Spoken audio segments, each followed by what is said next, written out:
bakit hindi mo ibigay sa akin yung barel para makita natin kung talagang totoo yan, ha? Paloma, hindi ka naman siguro seryoso, no? Paloma, look, pamilya tayo. We've been through a lot of things together. Ha? Bigay mo sa akin yung baril. Paloma.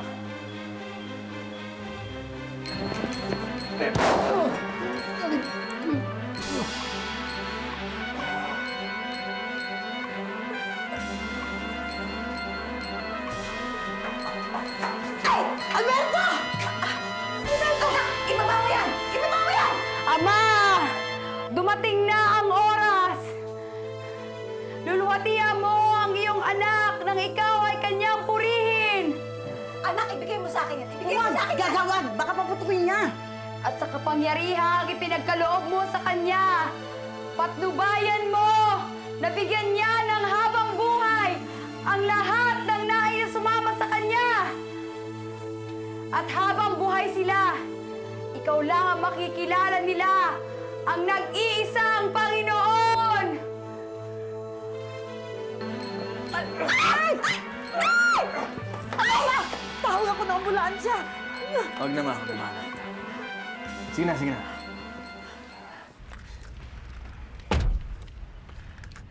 Hoy! Ano ba? Hindi ka ba sasama? Baka nag-ano na, simula na yung ribbon cutting.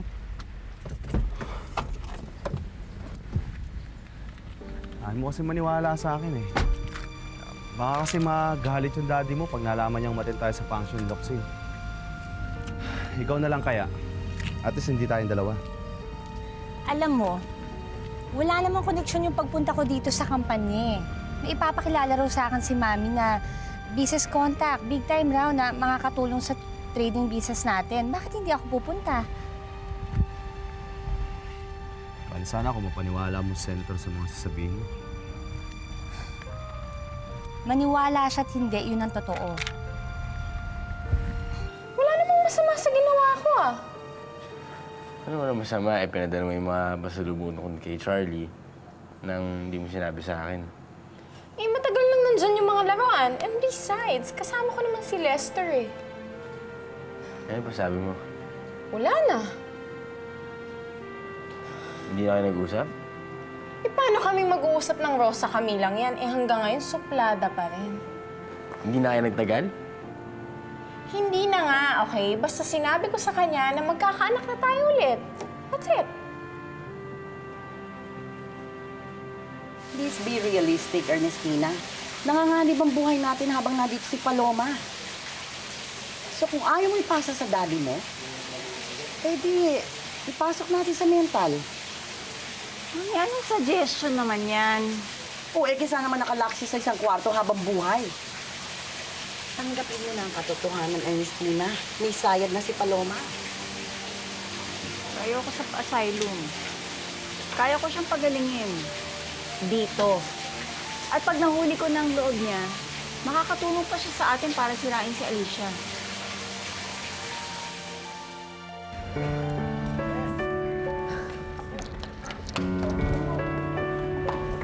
Malaki.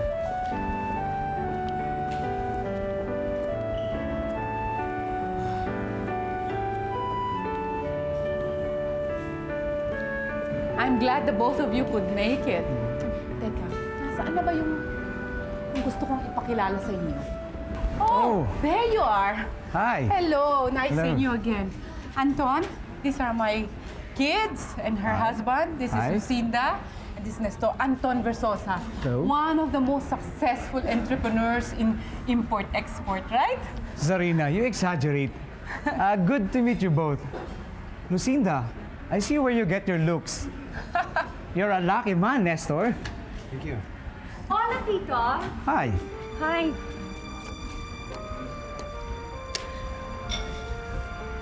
What's this, Tito Sharina? May family reunion pala kayo, Lucinda. Hope you won't get into trouble for being here. Anton, Hi. nice to see you here. Yeah. Long time. Yes. I see you met my wife's daughter, Yeah, already. Lucinda. Nice to see you here.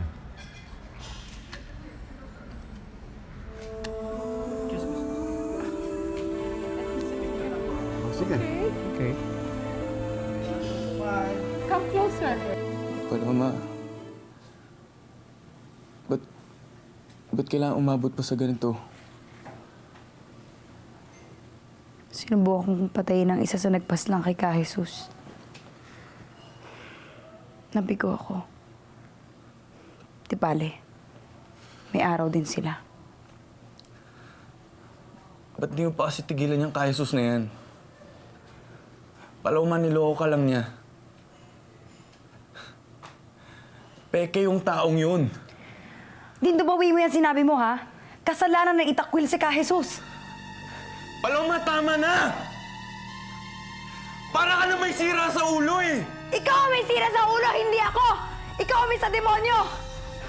Ako, nahanap ko na yung tamang daan. May Diyos bang magpapapatay sa kapwa mo? Ha? Si Ka Jesus ang demonyo, Paloma! Hindi mo na mababagong isip ko. Malakas ang aking pananampalataya. Umalis ka na! Umalis ka na! Paloma! Dindo, umalis ka na!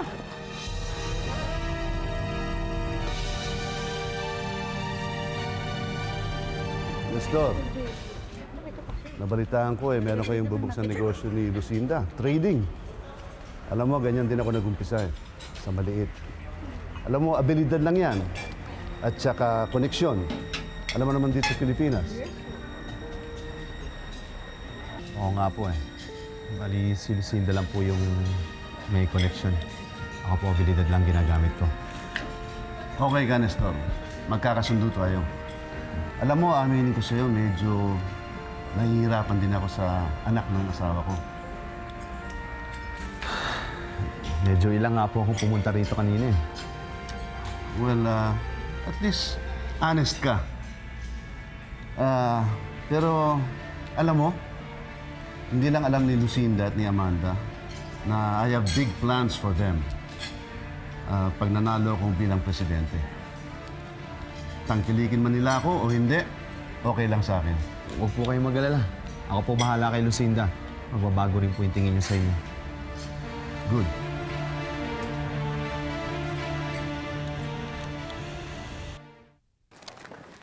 Tama ba yan? I can only imagine kung ano naman sasabihin ng daddy. Will you stop panicking, Rosa Camila? I'm sure Lucinda has a valid explanation for all this. Well, I don't need explanations dahil ang bagay na yan dapat hindi umaabot sa ganyan. Wala ka ba talagang kontrol sa kapatid mo? And she should have known better. Rosa Camila, mag-damage control na lang tayo. We're not gonna get anywhere with your alarmist attitude. At saka, instead of finding fault, dapat siguro we should find ways to fix this. Huwag mo akong tuturuan. Dahil yung kapatid mo ang nagkaroon ng pagkakamali. Pero ngayon, ako na naman na maghahanap ng Well, alam mo, kung paraan hindi para mo maayos kayang to. gawin, ako na lang ang gagawa, okay? Huwag mo na lang akong guluhin. Sinabi ko ba na hindi ko kaya? Tama ka, ako nga nagsabi nung tungkol sa'yo. So if you will excuse me, I have better things to do than argue with you.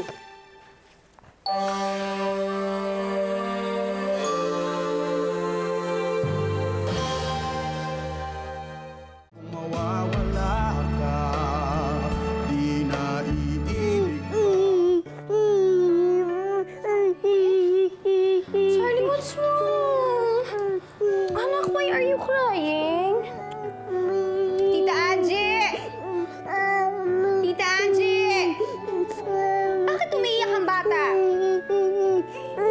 Alam niyan sa anak mo Tinatanong ko nga yan kanina pa kung anong diferensya. Wala naman, umiiyak lang. Tita Angie naman, buong araw na akong pagod na pagod. Ang dami ko ng problema. Problema na naman dito. Anak, what's wrong? You tell mommy what's wrong, honey. Dalino, you tell me what's wrong, ha? They don't wanna play with me. Honey, why daw? Why daw? Why they don't want... Daddy Leandro Daddy Leandro is what? Daddy Leandro Baby, that's not true. Tita Angie muna, ha? You play with Tita Angie, okay? Baby, don't leave them, ha? Daddy Leandro is so good, okay? Bakit? Maayaw ko na ata. Parang hindi ko nakakayanin. Ibang usapan na pag yung anak ko na naaapektuhan. Anak, ganyan talaga pag ang pamilya mo nasa politika. Bakit naman ako? Hindi ko naman naranasan yung mga ganyan. Nasa politika rin naman si Daddy noon. Kasi nung maliit ka, madalas kitang inilalayo sa San Dionisio tuwing campaign period. Pero ngayon, national election na pinag-uusapan natin, so wala tayong kawala. Ayoko na maging confidential staff ni Daddy kasi kung ako lang naman okay lang eh. Pero pag anak ko na ang pinag-uusapan, ay naku, baka makapatay pa ako. Siguro panahon na para pag gawin ko na yung matagal ko nang pinag-iisipan.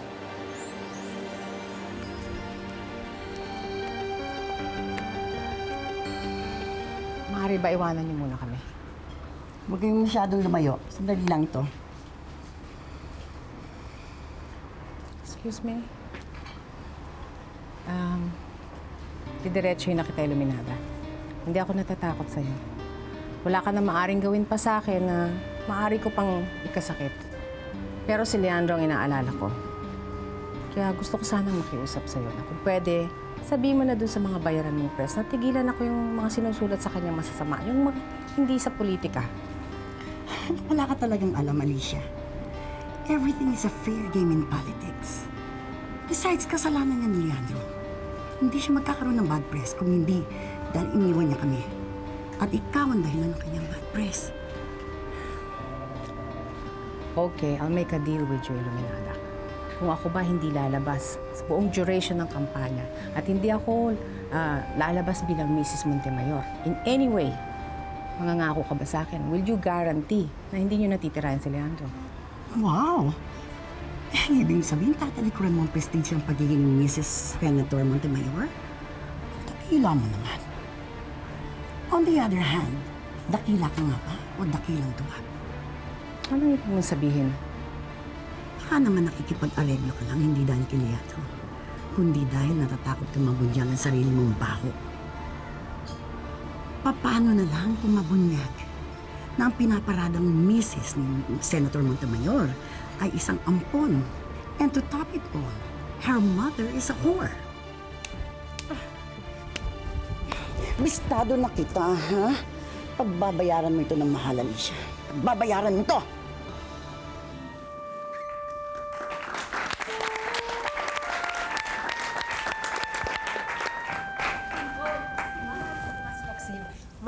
Maraming salamat. I can never thank you enough for sponsoring this benefit dance, ballroom dancing for San Dionisio. Well, Governor Salgado, anything for you.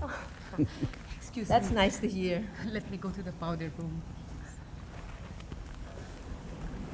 Sabihin mo sa akin, Romina, ano ba meron dyan sa powder room at laging nagpupunta ang mga babae dyan?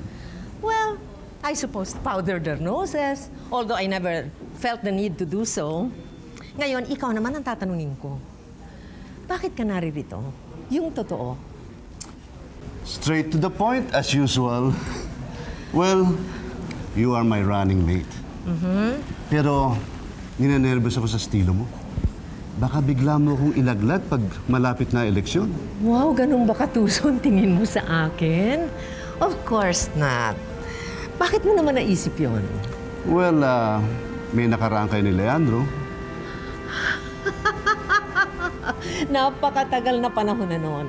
At to tell you frankly, mas marami kung naaalalang hindi maganda at hindi mabubuting pag-aalay niya sa akin kesa dun sa mga, you know.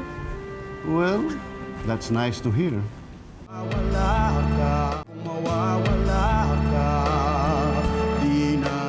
Hindi ko maintindihan. Nasaan ang mga pangako mo nung araw? Sabi mo, doon na tayo titira sa States. Tatalikuran mo ang politika para makasama mo kami ni Rosa Camila. Kung hingin ko sa yun ngayon, gagawin mo? That's not fair. Napag-usapan natin ito. We agreed that this will be my last election.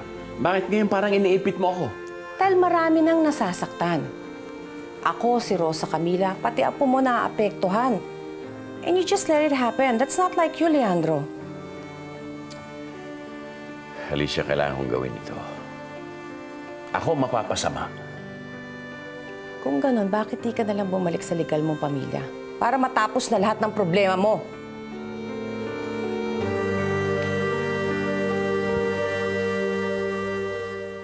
Paloma, siguro naman kakain ka na ngayon kasi pinagluto kita ng paborito mo. Guard! Paloma, buksan niyo si Paloma yan. Ano ba? Paloma, kamusta ka na? Alam ba ng daddy na nagpunta ka dito? Nagmamadali kasi ako eh. Kailangan ko ng pera. Bakit aanin mo? Basta tsaka ako nalang papaliwanag. Ibigay mo na sa akin lahat ng cash mo ngayon. Paloma, hindi naman ako pwedeng maglabas ng pera ng basta-basta. Sabihin mo muna Hindi na bale. Kala ko pa naman malalapitan kita. Pareha ka lang pala nila. Ang sasama niyo. Paloma, saglit. Bitiwan mo nga ako. Maghahanap ako ng ibang hihinga ng tulong. Pare-parehas kayo. Mga kampo ng demonyo. Paloma! Paloma! Paloma! Pwede ba kita mausap? Hindi na kami nagpapakatering. Ako na yung isa pang titira. Pwede ba umarap ka naman sa akin na maayos, oh? Pwede ba? Eto, kaharap mo na ako.